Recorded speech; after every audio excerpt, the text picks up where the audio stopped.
എടുക്കുന്നതിന്റെ ഞാൻ എന്താ കണ്ടെന്ന് പറ. ശരി, കണ്ടില്ല.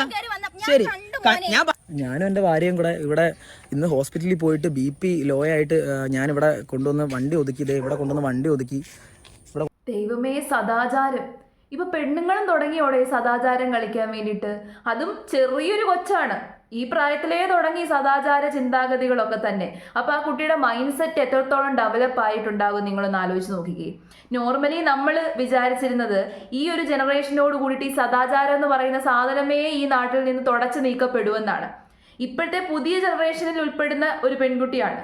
അപ്പോൾ ഇവരുടെ ഉള്ളിൽ പോലും ഇത്തരം സദാചാര ചിന്താഗതികൾ ഉറങ്ങിക്കിടപ്പുണ്ട് എന്നുള്ളതാണ് സത്യം. പിന്നെ സദാചാരം എന്ന് പറയുമ്പോഴേ നമ്മൾ പ്രതീക്ഷിക്കുന്നത് കുറച്ചും കൂടി പ്രായമുള്ള മുതിർന്ന ഏതെങ്കിലും ആണുങ്ങളെയോ പെണ്ണുങ്ങളെയോ ആയിരിക്കും. പക്ഷേ ഇവിടെ വളരെ ചെറിയ പ്രായത്തിലുള്ള ഒരു പെൺകുട്ടിയാണ് സദാചാരം കളിക്കാൻ വേണ്ടിയിട്ട് ചെന്നേക്കുന്നത്. അപ്പൊ ബിമൽ ബിനു എന്ന് പറയുന്ന ഇൻസ്റ്റഗ്രാമിലൊക്കെ ഉള്ള ഒരു വ്യക്തിയാണ്. 10-15,000 ഫോളോവേഴ്സ് ഒക്കെ ഉള്ള ഒരു ഇൻസ്റ്റഗ്രാമറാണ്. അപ്പൊ പുള്ളിക്കാരന് ഹോസ്പിറ്റലിൽ നിന്ന് വന്നപ്പോൾ തല കറങ്ങി, BP ലോ ആണ്. അപ്പം തലവേദന എടുത്തിട്ട് റോഡിന്റെ സൈഡിൽ വണ്ടി പാർക്ക് ചെയ്ത് ഭാര്യയുടെ തോളത്തോട്ട് ചാഞ്ഞു കിടന്നതാണ്. അപ്പൊ ആ വഴിയരികിലുള്ളൊരു വീട്ടിലുള്ളൊരു പെൺകുട്ടി വന്ന് സദാചാരം കളിക്കുന്ന വീഡിയോ ഇപ്പൊ ഭയങ്കരമായിട്ട് വൈറലായി പൊക്കോണ്ടിരിക്കുകയാണ്. അപ്പൊ ഏതായാലും നമുക്ക് ആ വീഡിയോ ഒന്ന് കാണാം. എടുക്കുന്നതിന്റെ ഞാൻ എന്താ കണ്ടെന്ന് പറ. ശരി, കണ്ടില്ല. ശരി, ഞാനും എന്റെ ഭാര്യയും കൂടെ ഇവിടെ ഇന്ന് ഹോസ്പിറ്റലിൽ പോയിട്ട് BP ലോ ആയിട്ട് ഞാൻ ഇവിടെ കൊണ്ടുവന്ന് വണ്ടി ഒതുക്കി, ഇവിടെ കൊണ്ടുവന്ന് വണ്ടി ഒതുക്കി ഇവിടെ കൊണ്ട് നിട്ടിരുന്ന ഞാൻ എൻ്റെ ഭാര്യയുടെ അടുത്തോട്ട് ഞാൻ തലവെച്ച് ഇങ്ങനെ കിടന്നപ്പോൾ ഈ വീട്ടിലുള്ളൊരു പെങ്കൊച്ച് അത് കണ്ടിട്ട് പറയുക, ഞങ്ങളിവിടെ വേറെ എന്തോ കാർ ഒതുക്കിയിട്ട് വേറെ എന്തോ പരിപാടിയായിരുന്നു, ഇവള് ഭാര്യയും ഭർത്താവാണെന്നുള്ള അറിഞ്ഞിട്ടില്ല. ആരോ ആയിക്കോട്ടെ, മറ്റൊരാളുടെ സ്വകാര്യതയിൽ കയറി എത്തി നോക്കിയിട്ട് പറയുക, നാട്ടുകാരെയൊക്കെ വിളിച്ചു കൂട്ടി, ഏതോ ഒരു പുള്ളിക്കാരനൊക്കെ ഇപ്പോൾ വിളിച്ചു കൂട്ടിയിട്ട് പറയുക ഇതേപോലെ ഞങ്ങൾ ഈ കാറിനകത്ത് വേറെ പരിപാടിയായിരുന്നു. അത് പറയാൻ പുള്ളിക്കാരിക്ക് നാണമുണ്ട്, മാനമുണ്ട്. ബാക്കി ആർക്കും നാണോ മാനമൊന്നും ഇല്ലേ? പറയും ഞങ്ങൾ എന്ത് ചെയ്യുന്നുള്ളത് നിങ്ങൾ പറയും. അവള് കണ്ട കാര്യം പറഞ്ഞു, എന്ത് ചെയ്യുന്നുള്ളത് പറയൂ നിങ്ങള്. ഇല്ലെങ്കിൽ സൗകര്യം ഇല്ല, എനിക്ക് എന്റെ അവകാശം, മര്യാദ ഒന്നുമല്ല എന്റെ കൊള്ളാം. ഇങ്ങനെയാണ് വളർന്നു പോകുന്നത് എന്നുണ്ടെങ്കിൽ നല്ല ഭാവിയുണ്ട്. വഴിയരികിൽ പാർക്ക് ചെയ്തേക്കുന്ന ഒരു കാറ് ഇവർക്ക് എന്തെങ്കിലും കാണിക്കണമെന്നുണ്ടെങ്കിൽ ആളും പേരും ആൾവാസം ജനവാസം ഒന്നും ഇല്ലാത്തൊരു സ്ഥലത്ത് കൊണ്ട് പാർക്ക് ചെയ്തിട്ട് അങ്ങ് കാണിച്ചാൽ പോരെ. ഇതൊരു വീടിന്റെ അരികിലുള്ള റോഡിൽ പാർക്ക് ചെയ്തിട്ട് ഇവർക്ക് എന്തെങ്കിലും കാണിക്കേണ്ട ആവശ്യമുണ്ടോ? ഒരാവശ്യവും ഇല്ല. ഇവർ രണ്ടുപേരും ഭാര്യയും ഭർത്താവുമാണ് എന്ന് ആ കുടുംബത്തിലുള്ള ആർക്കും മനസ്സിലായില്ല. ഭാര്യയും ഭർത്താവും അല്ല എന്നുള്ള ആ ഒരു നെഗളിപ്പിലാണ് ഈ കിടന്ന് അലച്ചുകൊണ്ടിരിക്കുന്നത്. എന്നാലും ഈ ചെറിയ പ്രായത്തിലെ മര്യാദ ഇല്ലാത്ത പ്രവൃത്തി കാണിച്ചിട്ട് അങ്ങോട്ട് മര്യാദ കാണിച്ചു വേണം. നമ്മൾ അങ്ങോട്ട് മര്യാദ കാണിക്കണം, പക്ഷെ ഇങ്ങോട്ട് മര്യാദ കാണിക്കാനേ പാടില്ല. അവരുടെ കാറിലേക്ക് ഒളിഞ്ഞു നോക്കി അതിനകത്ത് നടക്കുന്നതിനെ വേറെ കണ്ണുകൊണ്ട് നോക്കിയിട്ട് ഇപ്പൊ കിടന്ന് പറയുവാണ് മര്യാദ വേണമെന്ന്. പണ്ടുള്ളവർ പറയത്തില്ലേ, മഞ്ഞപ്പിത്തം ബാധിച്ച കണ്ണുകൊണ്ട് ആരെ നോക്കിക്കഴിഞ്ഞാലും അത് മഞ്ഞയായിട്ടേ തോന്നത്തുള്ളൂ, അത് സ്വാഭാവികം മാത്രമാണ്. ഇപ്പൊ ഇവിടെയും അത് തന്നെയാണ് സംഭവിച്ചത്. ആ പെൺകുട്ടി അതിനകത്ത് നോക്കിയപ്പോൾ അതിനകത്ത് വൃത്തികേട് കണ്ടത്രേ. പക്ഷെ വൃത്തികേട് എന്താണെന്ന് തുറന്നു പറയാൻ പുള്ളിക്കാരിക്ക് അറിയത്തില്ല. പുള്ളിക്കാരിക്ക് മര്യാദയുണ്ട്, ഒളിഞ്ഞു നോട്ടം നടത്തിയിട്ട് മര്യാദയുണ്ട്. എന്താ പറ, വീടിന്റെ വഴിയിൽ എന്തിനു വന്ന് കിടക്കുന്നോ? ഇയാളുടെ വീടിന്റെ വഴിയാണോ ഇത്? ഞാൻ ഹോസ്പിറ്റലിൽ പോയിട്ട് BP ലോ ആയിട്ട് വന്ന് കിടക്കുന്നു. ഇവിടെ വന്ന് കിടന്നപ്പോ ഇവര് വന്നിട്ട് നമ്മുടെ അടുത്ത് പറയാ, വീടിന്റെ വാതൊക്കെ കിടന്നുകൊണ്ട് ഇവർ എന്താ കാണിക്കുന്നതെന്ന് ചോദിക്കുക. എന്താ ഇത്? എന്റെ റൈറ്റാ, എന്താ കാര്യം? അതെന്താ സംഭവം എന്നുള്ള എടുക്ക എവിടെ വരെ പോകുന്നുള്ളത് നോക്കാം. പേഴ്സണലായിട്ട് കാര്യമല്ല, ഇയാളടുത്ത് പേഴ്സണൽ സംസാരിക്കാൻ എനിക്കൊന്നുമില്ല. പേഴ്സണലോ? എന്ത് പേഴ്സണലോ? ഞാൻ ഇയാൾ തമ്മിൽ എന്ത് പേഴ്സണലാ ഉള്ളത്? ഞങ്ങള് പേഴ്സണലായിട്ട് സംസാരിക്കുന്ന ഈ കാറിനകത്താ. അത് വന്ന് ഒളിഞ്ഞു നോക്കിയത് ഇയാളാ. വന്ന വഴി കണ്ടെങ്കിൽ ഇയാൾക്ക് എന്താ കണ്ടേ? ഇയാൾ എന്താ കണ്ടെന്ന് പറ. ശരി, കണ്ടില്ല. ശരി, ഞാൻ പറയുന്നത് കണ്ടു. എനിക്ക് എന്നെ കണ്ടില്ല, ഈ സീറ്റിൽ ചേച്ചിയെ കണ്ടു. എന്തായിരുന്നു ഇവിടെ സംഭവം? പറയൂ. വടി കൊടുത്ത് അടി വാങ്ങിക്കുക എന്ന് കേട്ടിട്ടുണ്ടോ? വെറുതെ തറയിൽ അനങ്ങാതെ കിടന്ന വടിയെടുത്ത് ഇവരുടെ കയ്യിൽ കൊടുത്ത് സ്വയം അടി വാങ്ങിച്ചുകൊണ്ടിരിക്കുന്ന കാഴ്ചയാണ് കണ്ടുകൊണ്ടിരിക്കുന്നത്. ഇവരെ നാണം കെടുത്താൻ വന്നിട്ട് ഇപ്പൊ കുടുംബത്തോട് കൂടിയിട്ട് ആ പെൺകുട്ടി നാണം കെടുത്തിയിട്ടുണ്ട്. സ്വന്തം അമ്മയെയും അച്ഛനെയും എല്ലാവരെയും നാണം കെടുത്തിയിട്ടുണ്ട്. ഇതിപ്പോ ഒരുപാട് ആൾക്കാരാണ് കണ്ടത്. 6 മില്യണോളം ആൾക്കാർ ഈ ഒരു വീഡിയോ കണ്ടു. അവരുടെ എല്ലാവരുടെ അടുത്ത് ആ പെൺകുട്ടിയുടെ ഫോട്ടോ ചെന്നു, ആ പെൺകുട്ടി ആരാണെന്ന് ചെന്നു. അപ്പൊ ഇവരുടെ സ്വഭാവം ഇതാണല്ലേ എന്നാണ് പല ആൾക്കാരും കമന്റിലൂടെ പറയുന്നത്. എല്ലാ ആൾക്കാരും കുറ്റപ്പെടുത്തുകയാണ്. നാണോ മാനോ ഇല്ലാതെ അവരുടെ കാറിലേക്ക് ഒളിഞ്ഞു നോക്കിയിട്ട് അതിനെ ചീത്ത കണ്ണോടുകൂടിട്ട് കണ്ടിട്ട് അവിടെ കിടന്ന് വഴക്കുണ്ടാക്കുവാണ്.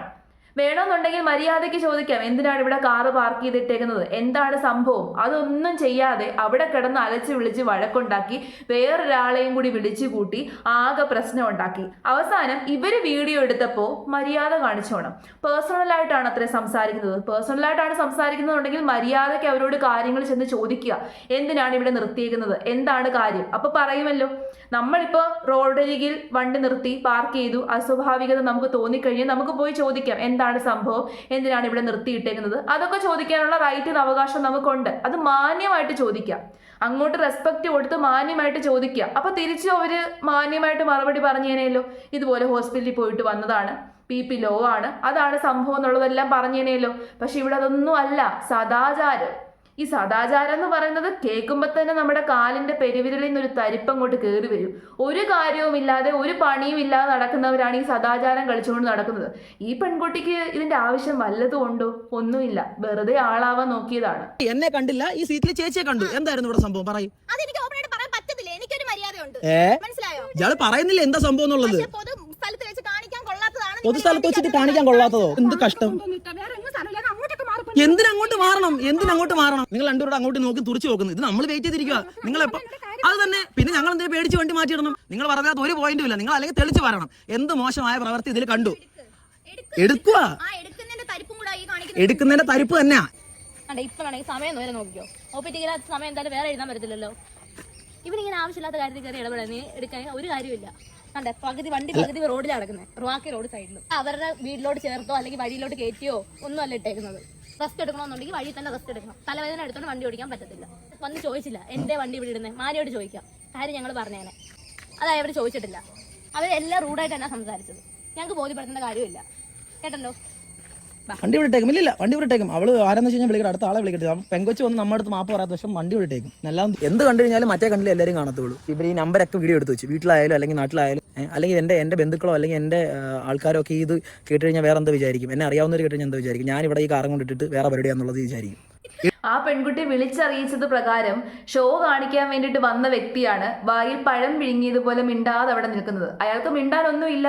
കാരണം ഹോസ്പിറ്റലിലെ OP ടിക്കറ്റ് വരെ എടുത്ത് കാണിച്ചു. അതിനകത്ത് സമയമുണ്ടല്ലോ, ഹോസ്പിറ്റലിൽ പോയിട്ട് തിരിച്ചു വന്നതാണ്, അപ്പോൾ വയ്യാതായപ്പോൾ അവിടെ നിർത്തിയിട്ടതാണ് എന്നൊക്കെ ആ OP ടിക്കറ്റിനകത്തുനിന്ന് മനസ്സിലാക്കാൻ പറ്റും. ആ OP ടിക്കറ്റ് കണ്ടതുകൊണ്ടാണ് മിണ്ടാതെ തല കുനിച്ച് നിൽക്കുന്നത്. അബദ്ധം പറ്റിയെന്ന് മനസ്സിലായി. അതുകൊണ്ടാണ് ഇങ്ങനെ ഫോണിൽ ഞോണ്ടിക്കൊണ്ടിരിക്കുന്നത്. മറ്റേ പെങ്കൊച്ച് ഫോണിൽ ഞോണ്ടുന്നുണ്ട്. കാരണം എങ്ങനെയെങ്കിലും അവിടെ നിന്ന് രക്ഷപ്പെടണമല്ലോ, എസ്കേപ്പ് ആവണമല്ലോ എന്ന് ആലോചിച്ചുകൊണ്ടിരിക്കുവാണ് അമ്മയും മോളും. എന്നാൽ അമ്മയ്ക്കെങ്കിലും കുറച്ച് വിവരമുണ്ടോ? അതും ഇല്ല. അമ്മയെ ഇതുപോലെ മോള് പറയുന്നതിനെ അങ്ങ് സപ്പോർട്ട് ചെയ്തങ്ങ് നിൽക്കുകയാണ്. എന്നാൽ മോളോട് ചോദിക്കുമല്ലോ എന്താണ് കണ്ടത്. കണ്ടില്ല എന്ന് പറയുന്നതല്ലാതെ അവൾ എന്താണ് കണ്ടതെന്ന് പറയുന്നില്ല. അത് അവളുടെ മാന്യതയാണെന്ന്. ഈ കാണിക്കുന്നതൊക്കെ തന്നെ ഭയങ്കര മര്യാദയുള്ള മാന്യതയുള്ള കാര്യമാണല്ലോ. ഇപ്പൊ ഏതായാലും ഈ ബിമൽ എന്ന് പറയുന്ന വ്യക്തി ഇതെല്ലാം റെക്കോർഡ് ചെയ്തത് നന്നായി. ഇല്ലെന്നുണ്ടെങ്കിൽ നാളെ ഭാവിയിൽ ഇയാൾക്കാണ് ദോഷം വരുന്നത്. അവൾ ഷോ കാണിക്കാൻ വേണ്ടിയിട്ട് ഒരു വീഡിയോ എടുത്തിട്ടുണ്ടെന്നുണ്ടെങ്കിൽ ആരായിരിക്കും നാറാൻ പോകുന്നത്? ഇവരായിരിക്കും നാറാൻ പോകുന്നത്. ഇതെല്ലാം എടുത്ത് ആ പെൺകുട്ടിയുടെ ഫേസും ആ വീടിന്റെ പരിസരവും എല്ലാം എടുത്ത് അപ്ലോഡ് ചെയ്തത് വളരെ നല്ല കാര്യമാണ്. ഇതുകൊണ്ട് ഇപ്പൊ നാട്ടുകാരെല്ലാം കണ്ടു ആ പെൺകുട്ടിക്ക് ഇവർക്കെതിരെ ഒന്നും ചെയ്യാൻ പറ്റത്തില്ല. ഇനി നാളെ കേസ് കൊണ്ട് കൊടുക്കുവാണെന്നുണ്ടെങ്കിൽ തന്നെ ഇവർക്കാണ് മുൻഗണന കിട്ടുക. കാരണം റോഡിന്റെ സൈഡാണ്, പബ്ലിക് റോഡാണ്. ആ റോഡിന്റെ സൈഡിലാണ് ഒതുക്കി നിർത്തിയത്, അല്ലാതെ അവരുടെ വീട്ടിലല്ല കൊണ്ടിട്ടത്. പിന്നെ ഇവള് പറയുന്നത് പോലെ അതിനകത്ത് എന്തെങ്കിലും കാണിക്കുവായിരുന്നുണ്ടെങ്കിൽ തന്നെ നിങ്ങളൊന്ന് ആലോചിച്ച് നോക്കിക്കേ. അവർക്ക് ഈ റോഡിന്റെ പരിസരത്ത് വന്ന് അല്ലെങ്കിൽ ഈ ഇത്രയും വീടുകളുള്ള സ്ഥലത്ത് വന്നേ അവർക്ക് കാണിക്കാനുണ്ടായിരുന്നുള്ളൂ. അവർക്ക് കാറില്ലേ, അവർക്ക് വേറെ എവിടെയൊക്കെ പോകാമായിരുന്നു. അപ്പൊ അതൊന്നും അല്ല കാരണം. കണ്ണുകടി, കുത്തിത്തിരിപ്പ്, അഹങ്കാരം, അതൊക്കെയാണ് ആ പെൺകുട്ടിയിൽ പ്രതിഫലിച്ചുകൊണ്ടിരിക്കുന്നത്. പിന്നെ കുറച്ച് സദാചാര ചിന്താഗതിയും.